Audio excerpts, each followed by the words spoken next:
नमस्कार। प्रादेशिक समाचार के साथ मैं पूनम करकट्टा। पहले मुख्य समाचार। प्रधानमंत्री नरेंद्र मोदी ने 41 कोयला खानों के वाणिज्यिक खनन की नीलामी की शुरुआत की। श्री मोदी ने कहा, इस नीलामी के बाद जनजातीय क्षेत्र में रोजगार के अवसर मिलेंगे। झारखंड में कोरोना मरीजों के स्वस्थ होने की रफ्तार बढ़ी। 4 जिलों में कोविड का कोई सक्रिय मामला नहीं। राज्य सरकार ने पेट्रोलियम पदार्थ की वैट दर में की बढ़ोत्तरी। पेट्रोल 2 रुपए और डीजल 76 पैसे प्रति लीटर हुआ महंगा। और भारत चीन सीमा पर शहीद हुए साहिबगंज और बहरागोड़ा के जवानों का पार्थिव शरीर दोपहर बाद रांची एयरपोर्ट पहुंचेगा। और अब समाचार विस्तार से। प्रधानमंत्री नरेंद्र मोदी ने आज 41 कोयला खानों के वाणिज्यिक खनन की नीलामी की शुरुआत की।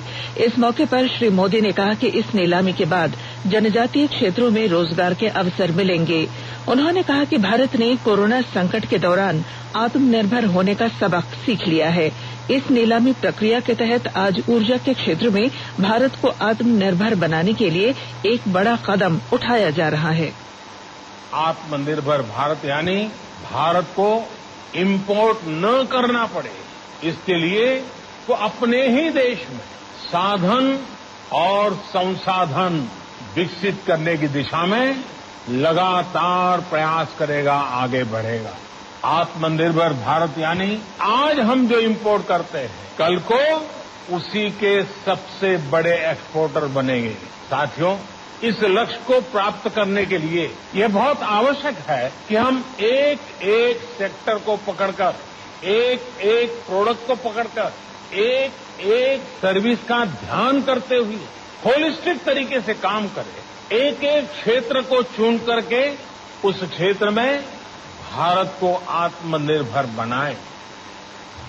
प्रधानमंत्री ने इस मौके पर यह भी कहा कि इस कदम से कोयला क्षेत्र को मजबूती मिलेगी और खनन के क्षेत्र में प्रतिस्पर्धा बढ़ेगी।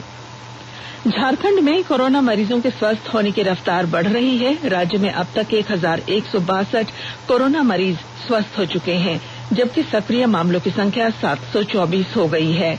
राज्य के 4 जिलों देवघर, साहिबगंज, दुमका और गोड्डा में कोविड का कोई सक्रिय मामला अभी नहीं है। वहीं 5वें जिले पलामू में सिर्फ 1 मरीज पॉजिटिव है। दूसरी ओर राज्य में आधा दर्जन जिले ऐसे हैं जहां 10 से कम सक्रिय केस रह गए हैं। इनमें गिरिडीह, गढ़वा, लातेहार, पलामू, खूंटी और बोकारो शामिल है। राजधानी रांची के रिम्स में भर्ती एक महिला समेत 2 मरीजों की मौत हो गई। इनमें से रामगढ़ के रजरप्पा का रहने वाला एक मरीज 2 दिन पहले ही कोरोना संक्रमण से मुक्त हुआ था, लेकिन अन्य बीमारियों की वजह से उसकी मौत हो गई। वहीं टीबी और कुछ अन्य जटिल बीमारियों से जूझ रही रांची की पिठोरिया की रहने वाली कोरोना संक्रमित महिला की भी मौत हो गई।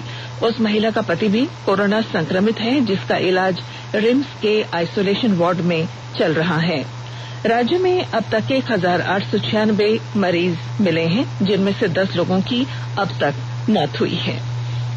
भारतीय आयुर्विज्ञान अनुसंधान परिषद के महानिदेशक प्रोफेसर बलराम भार्गव ने आकाशवाणी से बातचीत में बताया कि कोविड-19 से दुनिया भर के कई तरह के वायरस मिले हैं, पर भारत में सभी प्रकार के एक समान पाए गए हैं। इसके बारे में श्री भार्गव ने विस्तृत जानकारी दी। इस जंग से अभी दुनिया को जीतना भी है और देश को भी जीतना है, तो ये तो कहना बड़ा मुश्किल है, मगर कुछ महीने तो लगेंगे इसको कंट्रोल में आने में। और जब तक कि वैक्सीन नहीं आती या जो भी रीपर्पस ड्रग एंटीवायरल हम लोग जिसका प्रयोग कर रहे हैं उसकी भी सक्सेस बहुत ज्यादा नहीं आ रही है, तो जब तक ये दोनों चीजों में सक्सेस नहीं आएगा तब तक हम लोग इस जंग से लड़ते रहेंगे। और अभी तक भारत ने अच्छी तरह से लड़ा है और आगे भी लड़ेगा, और हम चाहेंगे पूरा भारत लड़े इसके। राजधानी रांची सहित राज्य भर में कोरोना की रोकथाम को लेकर आज से गहन जन स्वास्थ्य सर्वे की शुरुआत की जा रही है। इसके तहत राज्य भर के 40 से अधिक उम्र के सभी लोगों का घर घर जाकर डेटा लिया जाएगा और 22 से 25 जून तक उनके स्वास्थ्य की जांच की जाएगी। इधर गुमला में भी आज से 24 जून तक गहन जन स्वास्थ्य सर्वे शुरू किया जा रहा है। स्वास्थ्य सर्वे के दौरान उच्च रक्तचाप, दमा, लीवर कैंसर और मोटापा सहित कोरोना के लक्षणों की जांच की जाएगी। इस सर्वे अभियान में सहिया, एएनएम और सीएचओ घर घर जाकर सूची तैयार करेंगे। स्वास्थ्य और परिवार कल्याण मंत्रालय ने लोगों को सलाह दी है कि वे नोवेल कोरोना वायरस से अपने को सुरक्षित रखने के लिए सभी बुनियादी एहतियाती उपायों का पालन करें और सामाजिक दूरी बनाए रखें।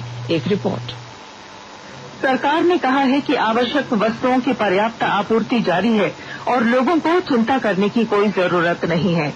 लोगों को सलाह दी जाती है कि वे आवश्यक वस्तुओं और चिकित्सा सामानों की खरीदारी करते समय धैर्य रखें और शांत रहें।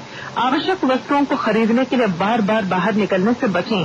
साथ ही लोगों से हाथ मिलाने और गले लगने से भी बचना चाहिए। बाजार, मेडिकल स्टोर और अस्पतालों में लोग कम से कम 1 मीटर की दूरी बनाए रखें। घर पर गैर जरूरी सामाजिक समारोह से बचा जाना चाहिए और घर पर मेहमानों को नहीं बुलाना चाहिए। लोगों को अपनी आंख, नाक और मुंह छूने से बचना चाहिए और लगातार हाथ साफ करते रहना चाहिए। हाथ को दोनों तरफ से कम 20 सेकंड तक रगड़कर धोना चाहिए। यदि कोई व्यक्ति खांसी या बुखार से पीड़ित है तो वह दूसरों के संपर्क में आने से बचे और डॉक्टर से तुरंत परामर्श ले। स्वास्थ्य मंत्रालय ने कोरोना वायरस के बारे में जानकारी के लिए एक टोल फ्री नंबर 1075 जारी किया है। इधर राज्य सरकार की ओर से भी कई दिशा निर्देश जारी किए गए हैं। इस सिलसिले में सरकार ने हेल्पलाइन नंबर 181 जारी किया है। सरकार ने कहा है कि कोरोना वायरस से संदिग्ध तौर पर संक्रमित कोई व्यक्ति पाया जाता है तो इसकी सूचना 0651 जो रांची का कोड है और टेलीफोन नंबर 2261-000 तथा 2261-002 के अलावा फैक्स नंबर 2261-856 और मोबाइल नंबर 9955837428 पर दी जा सकती है। आकाशवाणी रांची भी आपसे अपील करता है कि कोविड-19 के संक्रमण से बचने और अन्य लोगों को सुरक्षित रखने के लिए कृपया घर पर ही रहें और सरकारी दिशा निर्देशों का पालन करें। आकाशवाणी के ताजा तरीन समाचारों के लिए आप हमारी वेबसाइट newsonair.com पर लॉग ऑन कर सकते हैं। ताजा समाचार ट्विटर @AIRNewsAlerts और Facebook page all India radio news पर भी उपलब्ध है। आप प्रादेशिक समाचार एकांश के ट्विटर अकाउंट @AIRNews_रांची और Facebook page AIR news Ranchi के अलावा YouTube channel regional news unit Ranchi पर भी हमारे बुलेटिन सुन सकते हैं। प्रादेशिक समाचार आप आकाशवाणी रांची से सुन रहे हैं। राज्य सरकार ने पेट्रोल डीजल पर वैट की दर में बढ़ोत्तरी कर दी है। राजधानी रांची में कल झारखंड मंत्रालय में हुई कैबिनेट की बैठक में कुल 25 प्रस्तावों पर मुहर लगी। सरकार पेट्रोल डीजल पर 22% वैट ही लेगी, लेकिन कीमतों में उतार चढ़ाव की स्थिति में डीजल पर न्यूनतम 8.37 रुपए से बढ़ाकर 12.50 रुपए वैट निर्धारित कर दिया गया है, जबकि पेट्रोल पर 15 रुपए से बढ़ाकर 17 रुपए किया गया है। इस निर्णय के बाद राज्य में पेट्रोल की दर 71.24 रुपए से बढ़ाकर 23 रुपए 24 पैसे हो गई है, जबकि डीजल की कीमत 66 रुपए 7 पैसे से बढ़कर 66 रुपए 83 पैसे हुई है। वहीं हवाई जहाज में इस्तेमाल होने वाले ईंधन पर वैट दर 4% से बढ़ाकर 20% कर दिया गया है। राज्य सरकार ने इसके साथ ही प्रोफेशनल टैक्स का दायरा बढ़ा दिया है। अब 5 लाख से ज्यादा का कारोबार करने वालों को प्रोफेशनल टैक्स देना होगा। जीएसटी के तहत निबंधित सभी संस्थान या व्यक्तियों से इस कर की वसूली होती है। राज्य सरकार ने खनिजों पर भी सेस बढ़ाने का फैसला किया है। प्रधानमंत्री नरेंद्र मोदी की पहल पर 21 जून को विश्व योग दिवस मनाया जाता है। जमशेदपुर में पिछले 36 साल से योग का प्रशिक्षण देने वाले योग गुरु अंशु सरकार बताते हैं कि आज प्रदूषण का लेवल बढ़ गया है और लोग बीमार हो रहे हैं, लेकिन योग के माध्यम से लोग रोगों से मुक्त भी हो रहे हैं। आज के कृत्रिम दुनिया में जहाँ श्वास में प्रदूषण, खाना में मिलावट, चारों तरफ तनाव, ऐसे अवस्था में मनुष्य को निरोग एवं चिंता मुक्त रहना असंभव से प्रतीत हो रहा है। इस असंभव को संभव में बदल रहा है योग, प्राणायाम एवं ध्यान। साथ ही आज पूरा दुनिया कोविड-19 के चलते पूरा दुनिया इससे ग्रसित हो चुका है। कोरोना का काला पंजा पूरा विश्व में अपना चपेट में ले चुका है। विश्व को इस महान देश भारतवर्ष ऋषि मुनियों के चपेट से अपने आप को नहीं बचा पाए। लेकिन हाँ, एक विद्यमान भारत का है जो योग, जिसके द्वारा शारीरिक, मानसिक, नैतिक, आध्यात्मिक रूप से आप अपने आप को मजबूत बना सकते हैं, अपना इनर से अंदरूनी शक्ति का विकास कर सकते हैं, रोग प्रतिरोधक क्षमता को बढ़ाकर, अपना इम्यूनिटी को बढ़ाकर कोरोना को पराजित किया जा सकता है, इस बीमारी से अपने आप को दूर रखा जा सकता है। साथ ही हमारा महान देश भारतवर्ष के माननीय प्रधानमंत्री श्री नरेंद्र मोदी जी की अगुवाई में 21 जून को विश्व योग दिवस मनाया जाता है। रांची जिला प्रशासन ने कल होने वाले राज्यसभा चुनाव को लेकर विधानसभा परिसर के 750 मीटर के दायरे में निषेधाज्ञा लागू कर दी है। यह निषेधाज्ञा कल सुबह 7 बजे से मतगणना कार्यक्रम की शांतिपूर्ण समाप्ति के 2 घंटे के बाद तक लागू रहेगी। राज्यसभा की 2 सीटों के लिए मतदान विधानसभा स्थित न्यायाधिकरण कक्ष कमरा संख्या 42 में होगा। वहीं कोरोना के संदिग्ध मतदाताओं के लिए कमरा संख्या 39 सुरक्षित रखा गया है।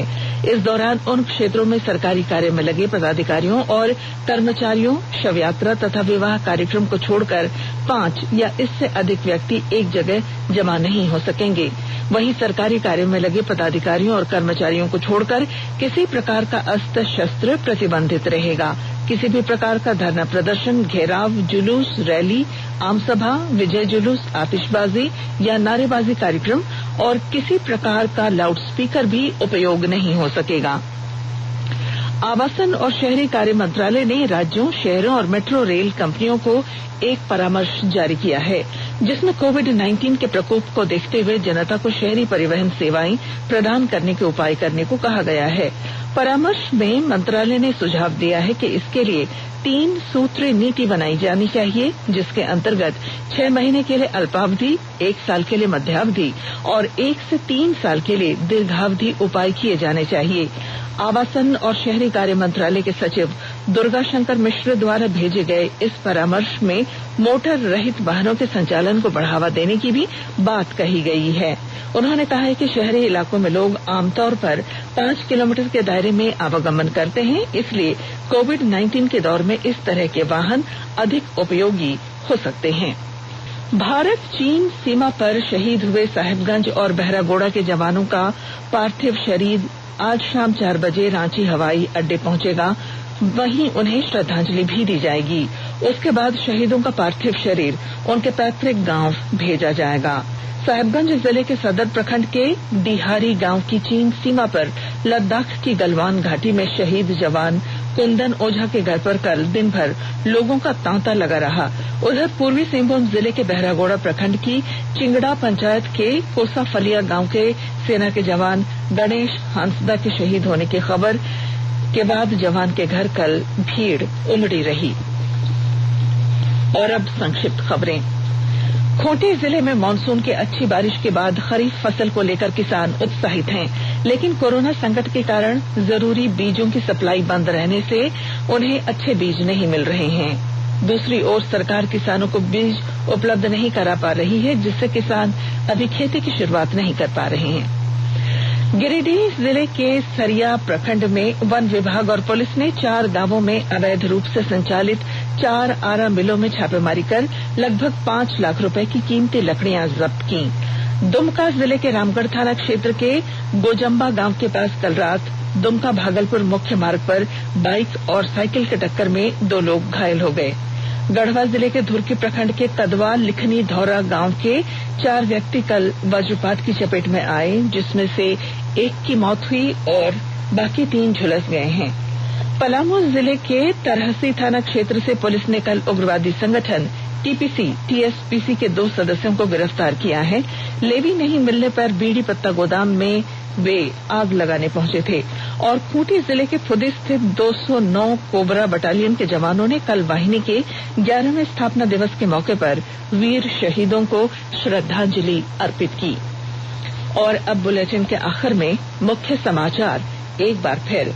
प्रधानमंत्री नरेंद्र मोदी ने 41 कोयला खानों के वाणिज्यिक खनन की नीलामी की शुरुआत की। श्री मोदी ने कहा, इस नीलामी के बाद जनजातीय क्षेत्रों में रोजगार के मिलेंगे अवसर। झारखंड में कोरोना मरीजों के स्वस्थ होने की रफ्तार बढ़ी। 4 जिलों में कोविड का कोई सक्रिय मामला नहीं। राज्य सरकार ने पेट्रोलियम पदार्थ की वैट दर में की बढ़ोत्तरी। पेट्रोल 2 रुपए और डीजल 76 पैसे प्रति लीटर हुआ महंगा। और भारत चीन सीमा पर शहीद हुए साहेबगंज और बहरागोड़ा के जवानों का पार्थिव शरीर दोपहर बाद आज रांची एयरपोर्ट पहुंचेगा। और इसके साथ ही आकाशवाणी रांची से प्रादेशिक समाचार का ये बुलेटिन समाप्त हुआ। नमस्कार। घर में रहिए, सुरक्षित रहिए और सुनते रहिए आकाशवाणी।